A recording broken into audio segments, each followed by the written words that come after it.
ব্রাহ্মণবাড়িয়া জেলা বিএনপির নবগঠিত কমিটির আনন্দ মিছিল, হাজারো মানুষের ঢল। ব্রাহ্মণবাড়িয়া প্রতিনিধি।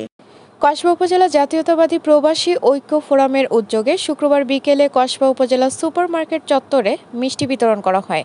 ফারজানা রশিদ আলী রোববার সহযোগিতায় শুনছিলেন সংবাদ শিরোনাম। কসবা টিভির ডেস্ক রিপোর্ট।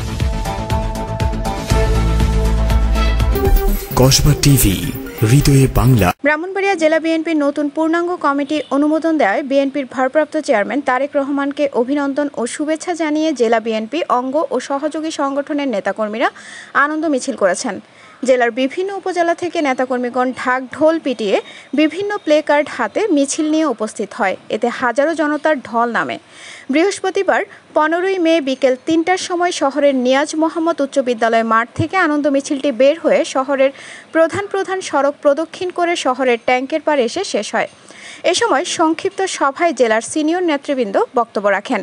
অনেক জল্পনা কল্পনার অবসান ঘটিয়ে আহ্বায়ক কমিটি বাতিল করে নতুন করে ব্রাহ্মণবাড়িয়া জেলা বিএনপির 151 সদস্য বিশিষ্ট পূর্ণাঙ্গ কমিটি ঘোষণা দিয়েছেন কেন্দ্রীয় বিএনপি।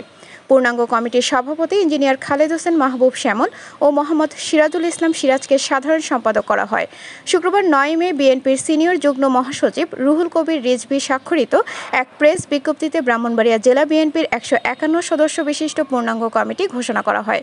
কমিটিতে 32 জনকে উপদেষ্টা এবং 68 জনকে সদস্য করা হয়। আনন্দ মিছিলে জেলার কসবা, আখাউড়া সহ বিভিন্ন উপজেলা থেকে হাজার হাজার নেতাকর্মীরা অংশগ্রহণ করেন।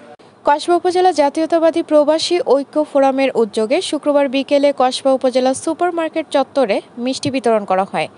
এ সময় কসবা উপজেলা বিএনপির সাবেক সহসভাপতি আনোয়ার হোসেন, কসবা পৌর বিএনপির সাবেক সভাপতি আলী আশ্রয়, সাবেক সাধারণ সম্পাদক আলমগীর কবির, ফেরদৌস, রাজু আহমেদ, রফিক সরকার সহ বিএনপি যুবদল, ছাত্রদলের নেতাকর্মীরা উপস্থিত ছিলেন। কসবা টিভির সংবাদের সাথে থাকার জন্য ধন্যবাদ জানাচ্ছি। পরবর্তী সংবাদ পেতে আমাদের চ্যানেলটি সাবস্ক্রাইব করে রাখুন। হৃদয়ে বাংলা, কসবা টিভি।